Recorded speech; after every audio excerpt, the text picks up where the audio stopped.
So over the weekend, I asked my followers what they wanted me to talk about on my YouTube channel this week. And it was a pretty close decision, but they ultimately asked for a part 2 to the dark side of being a content creator. And if you haven't seen my part 1, make sure you go check that out. And the dark side of being a content creator or influencer is real, and it's often hidden behind filters, followers, and brand deals. And that's why I didn't mind making a part 2, because I feel like I can dive a little bit deeper into this conversation. I'm Jakan Milan, and let's talk about it, because I feel like there's a deeper conversation here. Not on my level!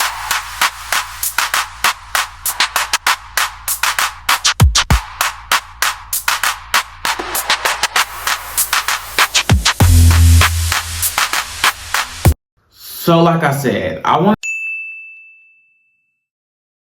to dive deep into this and really talk about it this time on part 2. And that's why I want to talk about some of the mental strains that come with being a content creator or influencer. And the first one I want to talk about is burnout, because it's one of the most unspoken threats in this industry, especially when everything looks good from the outside. So let's talk about it. What is burnout for content creators or influencers? Well, burnout is not just feeling tired. It's emotional, physical, and creative exhaustion caused by chronic stress and misaligned expectations. And in the content creator and influencer world, it hits different. Like dreading filming or editing content you used to enjoy. Feeling guilty for resting or not posting. Constant self-comparison and imposter syndrome. Resenting your audience, niche, or even your platform itself. Now I want to dive into the psychological effects of burnout. And one is chronic anxiety and decision fatigue. Creators are always in output mode, planning, filming, editing, posting, engaging. The pressure to always be on creates constant stress. Even choosing what trends to follow or what caption to write becomes exhausting. Also, loss of identity. Your platform becomes your personality. And when engagement drops or content doesn't hit, creators start to question their self-worth because their brand and their self becomes blurred. If the video flops, it means, am I a flop? That thought loop is dangerous. I also want to talk about the comparison spiral. Algorithm rewards consistency, trends, and being viral, not necessarily value. This leads to creators constantly comparing themselves to others who seem to grow faster or make more money. I also want to dive into the physical effects of burnout, and that can be things like sleep disruption. Have you ever been scrolling late for research? Working through the night to hit deadlines, or anxiety from analytics can all lead to insomnia or even pure sleep quality. I also want to touch on fatigue and brain fog. The content grid, especially editing, scripting, batching, can cause long-term fatigue. Many creators report feeling mentally foggy or unable to focus on real life. Now let's talk about the physical isolation. Working alone, filming alone, and not seeing friends can worsen the burnout. Even when surrounded by followers, it can feel deeply lonely. I also want to touch on the financial effect of burnout. And I'll be talking about more of the financial effect of being a social media or influencer on later parts of the video. But for right now, I just want to talk about how inconsistent income equals constant pressure. When your income depends on engagement, the fear of burnout can become a self-fulfilling cycle. You push through exhaustion because missing a week can mean losing a check. Also, content quality suffers. The less inspired you are, the more forced the content becomes. And the audience can feel that. And brands notice it too.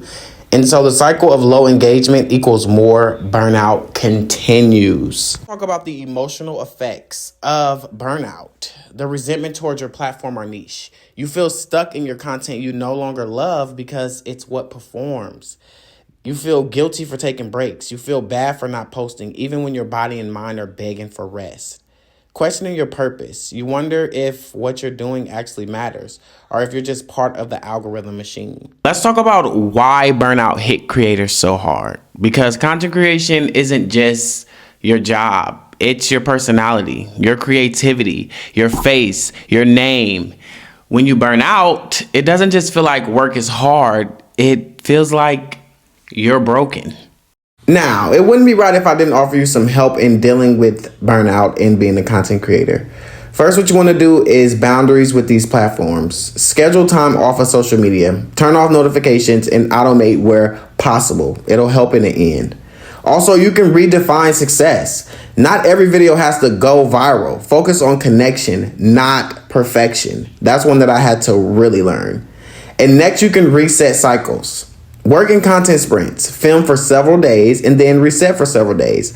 I do this often, and I wish I would have learned this sooner because it helps with my mental health so bad. You also can create yourself again. Make content you enjoy even if you don't post it. Reconnect with your why. Also, you can choose community over competition. Talk to other creators. Build relationships with people who understand. It'll help more than you know. Also, you can seek support. Therapy, mentorship, or creative coaching can help. Creators navigate the emotional toll of being on all the time. It can just be some help to have somebody listen and give you some feedback. As a content creator myself, I had to understand that burnout doesn't mean that you're lazy or that you're ungrateful. It means that your system needs rest, your soul needs reconnection, and you need to make your content more sustainable. You don't need to quit. You need to heal your relationship with your content and understand that you're not just a product for the algorithm. Now, on another note, as a content creator, I understand that rest can feel like failure when your paycheck depends on the algorithm. Another mental strain that I want to talk about is how the algorithm doesn't care if you're tired, grieving, or even uninspired. One of the most brutal realities that I had to come to terms with as a content creator is that the algorithm is emotionless. It doesn't have emotions. It doesn't recognize the days you're grieving a loss or recovering from burnout or simply drained. It only sees data. It only sees how frequent you're posting and engagement rates, click-throughs, and watch time. And when you disappear, it punishes you quietly. Lower reach, fewer impressions, slower growth. All this leads to the pressure of pushing through, even when you're running on fumes. Okay, another mental strain that I want to touch on is how the cycle of always being on breaks you as a content creator. Let's break down this pressure and how it shows up and chips at content creators over time. So first I want to touch on unseen life events versus public performance. I mean, you could literally be dealing with grief or heartbreak or managing a chronic illness or navigating a mental health low or just feeling creatively numb. But the audience doesn't see the backstage. The algorithm doesn't pause. So what do most creators do? They post anyway. They smile through their content. They ignore their bodies and emotions. Being consistent equals success. Right? I also want to talk about how chronic pressure turns into chronic anxiety. When you feel like your career depends on staying relevant, every missed post feels like failure. Every drop of engagement feels like rejection.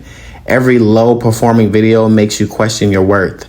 This can cause constant background anxiety, the kind that doesn't go away even when you log off. I also want to talk about the rise of imposter syndrome. Burnout often leads to self-doubt, which fuels imposter syndrome. Why am I not growing like they are? Maybe I'm not talented. Maybe I just got lucky. If I stop now, they'll forget me. You forget why you started. You start chasing metrics, not meaning. Let's also talk about how being on all the time creatively starts to feel like a chore.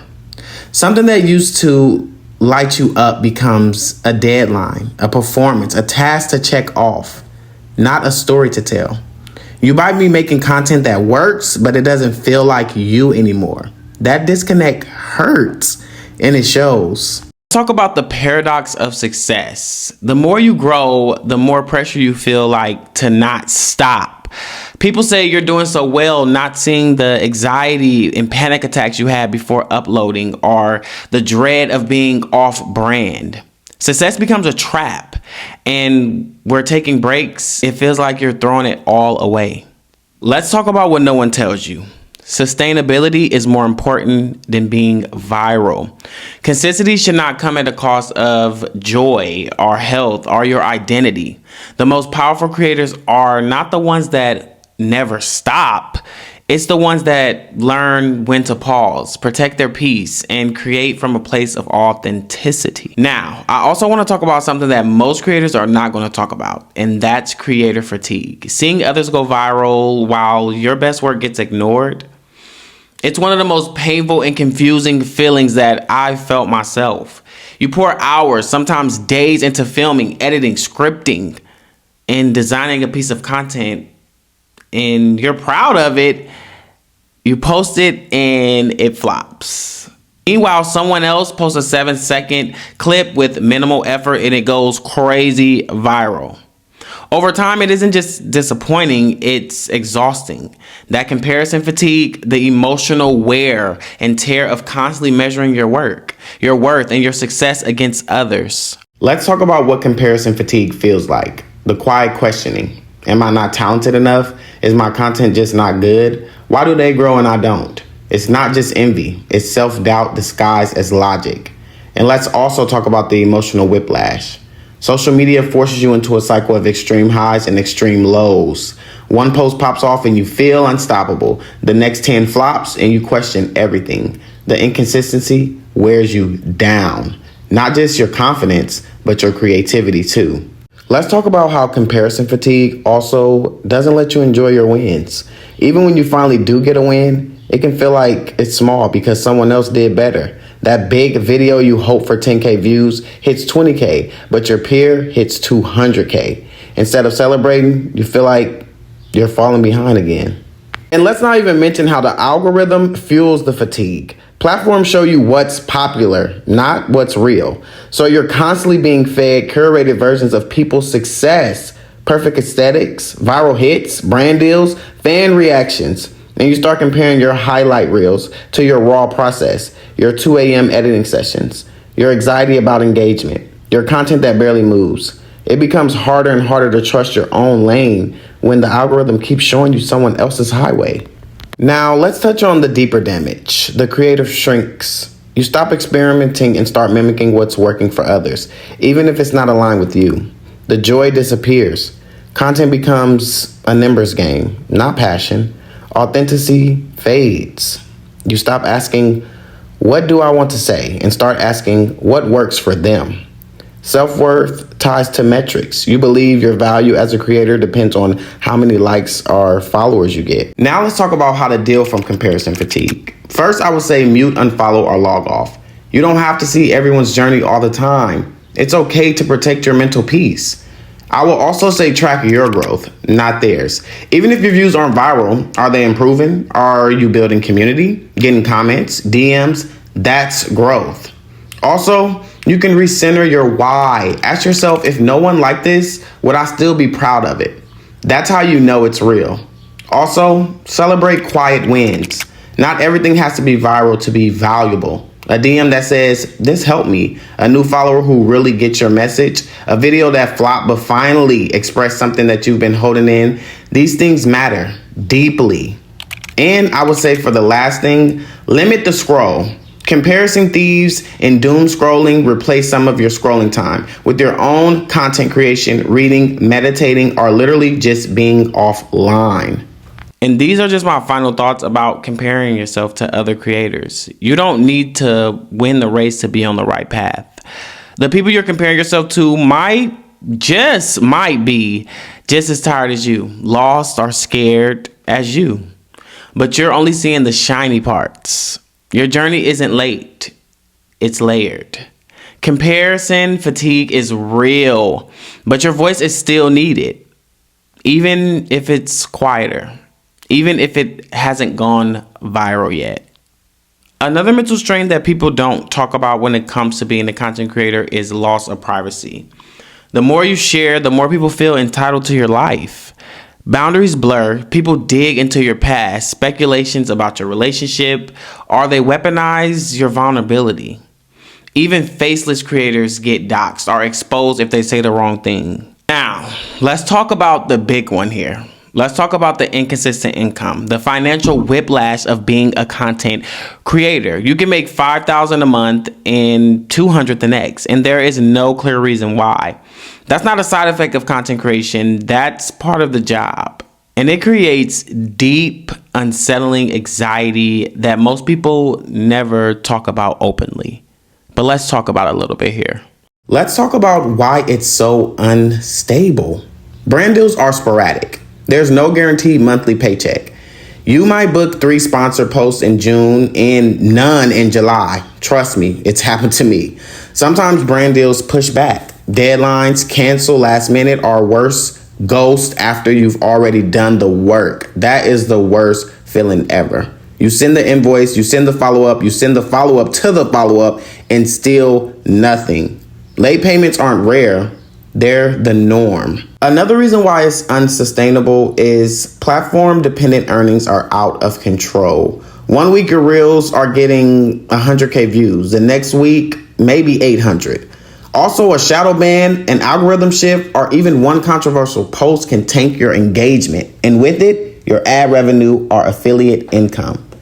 You can go from monetizing to mysteriously demonetized overnight with no real appeal process or explanation. This is actually happening to me right now. On one of my Facebook pages, where I made most of my money at, I got demonetized for literally a post from 5 years ago. It's crazy, but that's just the game that we're in. Let's talk about something a lot of people don't talk about. How your audience doesn't always convert. Having a lot of followers doesn't mean you're making money. Some audience loves your content but don't buy, click, or support. Especially if your niche isn't directly monetizable, like comedy, aesthetics, or social commentary. Your income becomes harder to predict.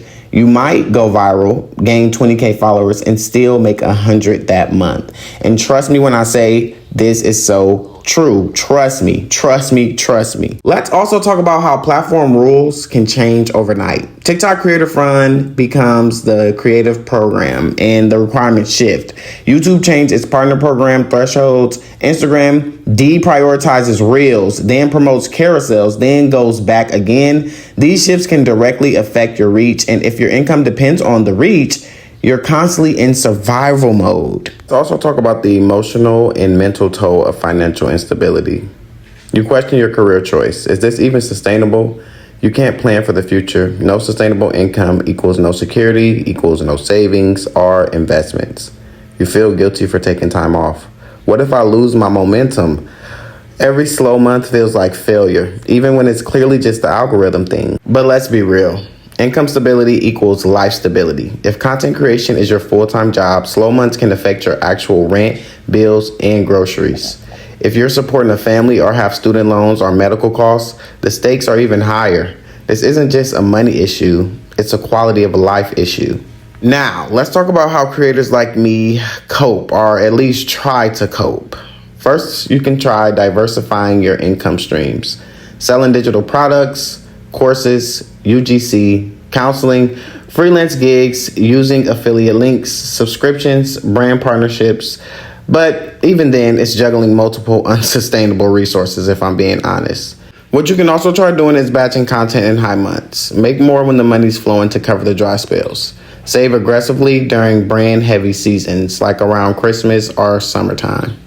You can also try creating evergreen offers, products or videos that can make passive income year-round, like ebooks, YouTube long-form content, or online courses. Also try building off-platform assets, email lists, blogs, or paid communities, things you own and control. Think of things like Discord or something like that. If you're a content creator or you're thinking about being a content creator, if you don't take anything away from this part of the video, I want you to take this part. Inconsistent income does not mean that you're failing. It means that you're trying to work in an already flawed system. The content economy looks so glamorous, but behind every viral video, there's someone out there wondering how they are going to pay their next month's rent. That's why stability in this world means you have to be intentional with everything that you do. And that starts with knowing what you're up against and building smarter, not harder. One thing I learned from being a content creator and being my own boss is being your own boss is romantic until you realize you don't get sick days or health insurance. Let's talk about something that a lot of content creators go through but won't talk about. Algorithm addiction. And I've dealt with this myself. Your values start to feel like they're tied to your views, like shares and follows. You chase trends to stay relevant, even if it doesn't align with you or who you are. The algorithm rewards inauthentic or extreme behaviors more than thoughtful content. And this is something that I had to learn, that it's okay to still do the content that you like, even if the algorithm doesn't like it. You can become a character in your own life just to keep up with what the algorithm wants. And I decided I didn't want to do that no more. I wanted to do what I wanted to do, even if the algorithm, it don't like it. So this part is something that it really hit different for me, because this is something that I had to learn to get rid of when being a content creator, and that's isolation. Many creators work alone for hours or even days at a time, sometimes even weeks. Friendships and family time suffers. And I feel like I went through that so much, where I would tell my man I don't want to go on a date, or my friends or family, I'm not coming to that outing because I have to put this content out. You know what I mean? And that's because when you're always filming, editing, and posting, you don't feel like you have time for them because you're trying to make something of yourself. People assume you have it all, but you might not have no real support offline. And I felt like that. I felt like my real support was online a lot of the times, and you have to go find that connection in that community offline if you want it. And I've started to find that, and I'm so happy for that, because I used to feel like if I'm not online, then what am I really doing? And you gotta have a life outside of being online, because you start to isolate yourself. And that's why you see a lot of people on live 24 hours, and you're like, they on live this long and they don't have nothing else to do. No, because that is where they feel loved, supported, and cared for, is through their followers. And that's why they're constantly always trying to be around their followers in a parasocial relationship. It gets kind of deep. Another thing that I had to deal with, that I'm kind of dealing with now, no shade, is identity crisis. Your audience may only love a version of you, not your full self. And I feel like that's what my audience was getting. It was only getting the zodiac side of my content, because I do a lot of zodiac videos. That's what I'm known for. And I've been kind of like trying to branch out, and I feel like my audience wasn't like taken to that as fast as I want them to. But you also have to understand that they have to get to know you more, and they have to decide if they like you for just zodiac signs or they like you for everything, and either one is okay. Another thing that I'm working on right now is changing your niche, or being honest about growth can cause backlash. When you're trying to change your niche, like I was saying, I'm a zodiac sign content person, but I want to get into more of this type of stuff. You know, in other videos that I've made is the type of stuff that I want to get into, helping people or entertaining people in different ways.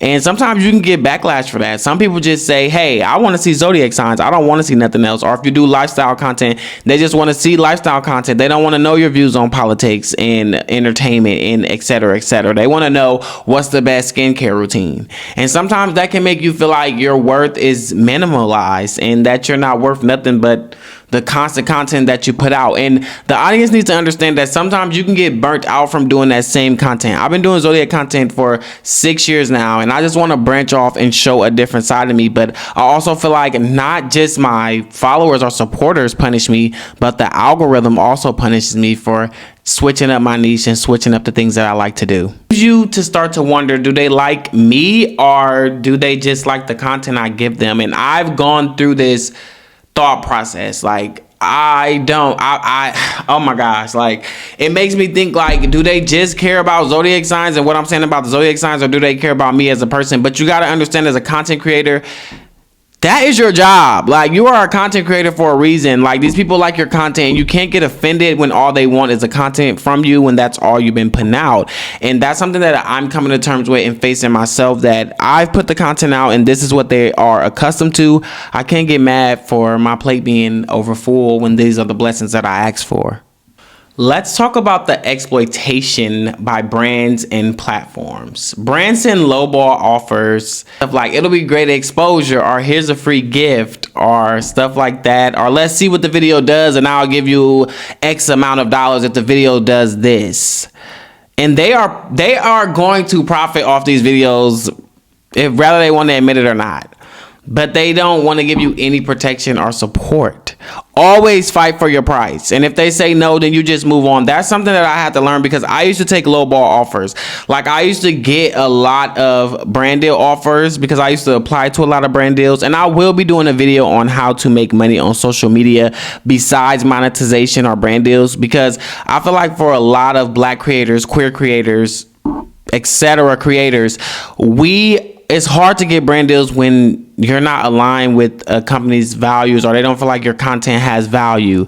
And I feel like it's important to learn other ways to make money outside of just your content, because a platform can be shut down or you might not get a brand deal. Like I get maybe 4 or 5 brand deal offers a month, but they be like so little. It's like no point of doing all that work for the little of the money. It's like they don't understand you're doing a job of an editor, a marketer, an actor, and a business manager basically for free, and they want you to just work for product or for exposure or just to see what it does. And they don't understand that this is not just fun for me. This is a lifestyle for a lot of creators, not just me. For a lot of creators, this is how we pay our bills. So I tried to record this when I was sitting at my desk, but for some reason it didn't record. So I'm just going to say it right now. Real talk, being a content creator can be beautiful, creative, and liberating, but it also comes with the invisible labor and emotional cost that outsiders don't always see. Success isn't just about talent, it's about endurance. I'm Jakan Milan, and I'll see you in the next video, boo. I'll holla. Not on my level.